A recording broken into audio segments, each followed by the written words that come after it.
El derecho como fenómeno cultural y la ley como elemento instrumental de su realización. La intención del legislador en la interpretación de la ley. El derecho como disciplina científica no tiene una larga tradición. Se admite generalmente que fue el jurista alemán Federico de Savigny quien despertó en el siglo XIX la curiosidad científica acerca del derecho, al analizar en su extensa obra Sistema de Derecho Romano Actual. Las instituciones romanas y situar la experiencia jurídica como tema de estudio del derecho. El conocimiento jurídico solo puede fundarse en la experiencia. Pero, ¿dónde, si no en la vida humana, se realiza la experiencia jurídica? El hecho humano o actividad humana es el motivo de la norma de derecho, es el objeto del estudio del jurista.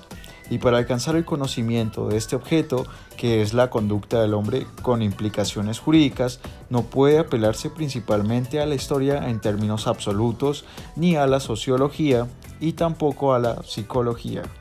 Para la creación del derecho, Savigny aplicó los siguientes métodos: gramatical, que es el sentido de las palabras; exegético, que consiste en aplicar el derecho tal cual lo dice la norma sin interpretaciones más allá de la misma; histórico, en qué momento la norma fue hecha; sistemático, que es la interpretación de varias normas que regulen un mismo tema jurídico; y por último, sociológico, para lograr así en la jurisprudencia la justicia, validez y eficacia por medios de los siguientes 11 criterios.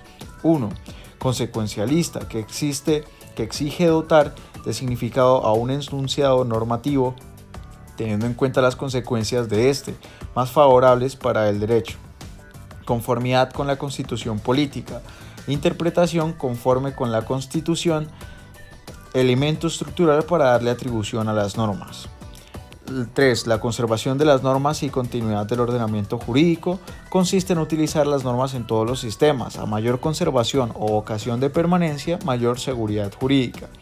Plenitud, que son interpretaciones autointegradoras, o sea, buscar respuestas en el mismo ordenamiento jurídico. No redundancia, entre las diferentes interpretaciones posibles de una disposición, debe elegirse aquella que no genere repetición narrativa, por lo tanto se debe aplicar la razonabilidad de tal manera que no resulte reiteración innecesaria. Lugar material, valor en que el lugar del ordenamiento jurídico se encuentra determinado. Analógico, que son las soluciones que deben estar dentro del ordenamiento jurídico. La reducción de lo absurdo, que es la regla que no se puede aplicar tal cual porque una población quedaría desatendida. 9. La naturaleza de las cosas. Sabe que dentro de la norma hay instituciones jurídicas, pero para interpretarla hay que salirse del ordenamiento jurídico como de forma hipotética. Contrapeso, que es el número 10, es tener diferentes bienes jurídicos, vida, patrimonio, etc., y ponderarlos y decidir cuál de estos tiene mayor relevancia o peso. Y la 11, la razón mayor, que depende de la consecuencia en el mundo real.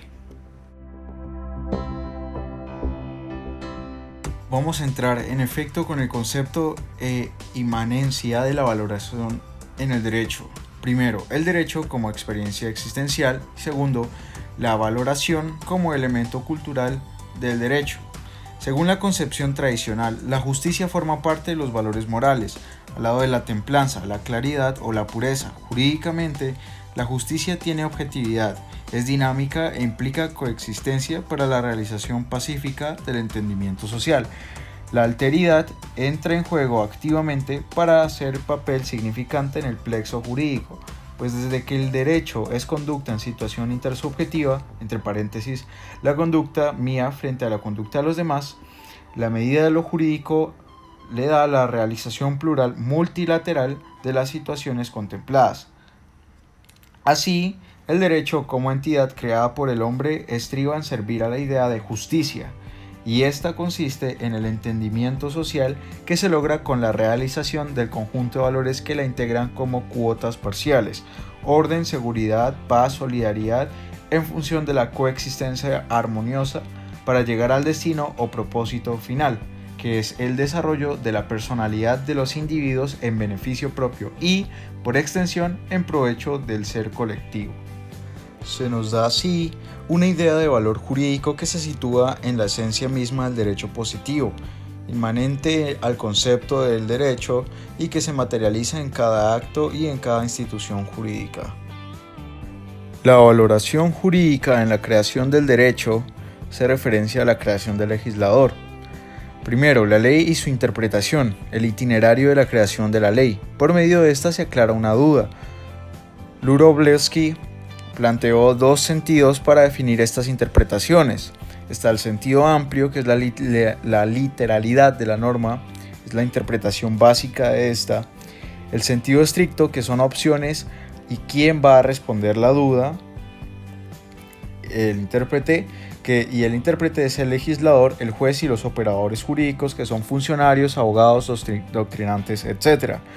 La creación de derecho en su aspecto legislativo comienza con el análisis de la materia jurídica mediante definiciones y distinciones. Luego, el legislador va construyendo conceptos racionales que alimentan la mente legislativa hasta darle forma de norma imperativa. Pero para crear el derecho como realidad exigida socialmente, el legislador procede o da inicio a su creación partiendo de supuestos determinados. ¿Cuáles son los supuestos jurídicos a priori que configuran la norma de derecho? ¿Y cuáles son las condiciones reales de la creación legislativa? La labor de crear el derecho lleva consigo el manejo de ideas y de categorías jurídicas. Las primeras se constituyen mediante la observación de los hechos de la realidad social representada en la colectividad que exige organización. De tal manera, las definiciones de derecho subjetivo y de deber jurídico provienen de la observación del derecho de una persona frente al deber de otra, deber jurídico frente a su correlato. El derecho subjetivo, que es una situación jurídica concebida como facultad del individuo de desencadenar el imperativo contenido en la regla del derecho. También son supuestos a priori los que surgen de la sujeción del individuo respecto del príncipe. Los conceptos jurídicos a priori están predeterminados en la idea del derecho. La obra jurídica es el resultado de una necesidad social. Es pues el producto de un espíritu colectivo que se adaptará a la circunstancia a medida que ésta se modifique. Es una creación empírica pensada en un momento dado, obra de un espíritu subjetivo, pero que tiene su propio sentido conceptual regido por reglas lógicas.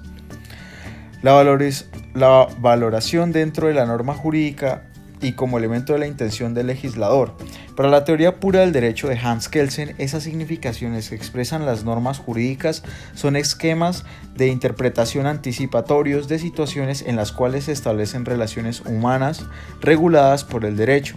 Hans pone el foco de su investigación en la normatividad del derecho y hace de la norma objeto de su estudio sistemático. Para ello utiliza el método lógico, formal tradicional, pero fundado en la lógica que el autor denominó el deber ser. Sin embargo, de ningún modo contempla la teoría pura del derecho lastimativa como elemento objetivo de la ciencia jurídica. El filósofo permanece en lo que él mismo denominó un relativismo axiológico, limitándose a establecer el procedimiento formal en la construcción del derecho y rechazar la existencia real de los valores jurídicos, entre paréntesis, que es materia de la filosofía, cierra paréntesis, como objeto de conocimiento en la ciencia del derecho. Tampoco dirige su observación hacia la teleología del derecho, es decir, la idea de servir a la justicia como finalidad propia del derecho. Por esa razón, Kelsen es más científico que filósofo y él prescinde de toda apreciación que no esté dirigida hacia la determinación de la naturaleza lógico-formal de la norma de derecho, sin incluir la valoración como elemento esencial de su contenido. No obstante, Kelsen ha admitido en estudios posteriores a su teoría pura del derecho la existencia de un sistema de valores que atañen a la ciencia jurídica, pero situados paralelamente y al margen del derecho positivo.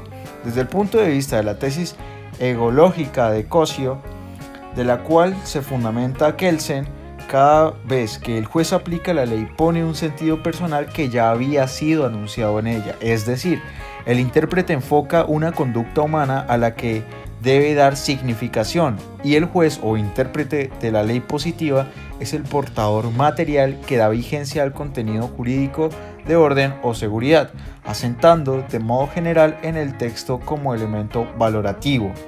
Al crear la norma individualizada, el derecho que de allí surge proviene del propio hecho de quien debe aplicar la ley.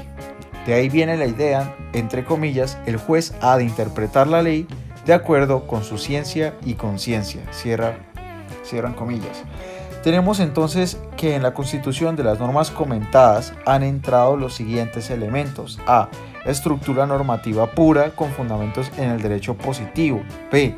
Representaciones estimativas contingentes. Es decir, el hecho de que los sirvientes estén en ejercicio de sus funciones, lo que constituye la vivencia del legislador.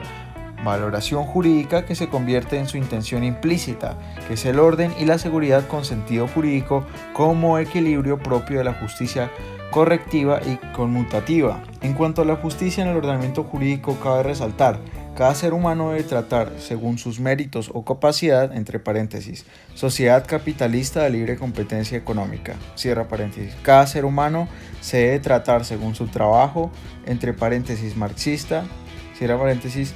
Cada ser humano se debe tratar según su trabajo, según sus necesidades, entre paréntesis, comunista. Justicia es igual a libertad, igualdad y seguridad. Reducir las diferencias y crear las instituciones y normas para que la igualdad se logre. La discriminación positiva es un ejemplo en el trato, más no de característica. Esto es parte del deber ser. Justicia de acuerdo a la igualdad. Primero, igualdad política. Segundo, igualdad ante la ley. Principio de no discriminación, que considera a todos iguales. Y igualdad en la ley o a través de la ley, que es la discriminación inversa, discriminación positiva, que usa la discriminación para poder lograr un equilibrio. Justicia de acuerdo a la libertad. Libertad por locomoción, que es el desplazarse. Libertad en cuanto a la interpretación de textos. El Estado es o garantiza o es represivo. El Estado debe proporcionar todos los medios para que los derechos puedan ser ejercidos.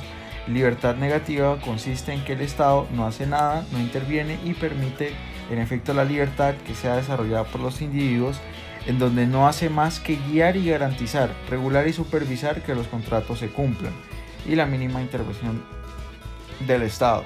Justicia de acuerdo a la seguridad jurídica.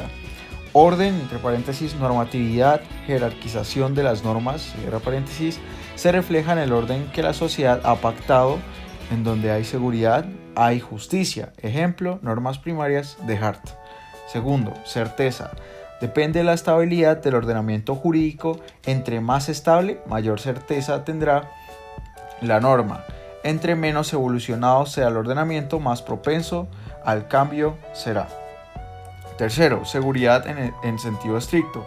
Me llevará a considerar el aspecto material de la seguridad, que en efecto está sucediendo, que no sea simplemente formal. Esto me hará revisar el principio de legalidad. Moralidad interna del derecho, lo que dice en la norma, debe ser confiable e ideal de justicia. Y la seguridad jurídica es una exigencia al Estado moderno. Primero, en principio de legalidad. Segundo, en derechos adquiridos, que es tener todos los requisitos o condiciones para poder adquirir un derecho. Ejemplo, la pensión, la licencia de maternidad. 3. La jerarquía normativa.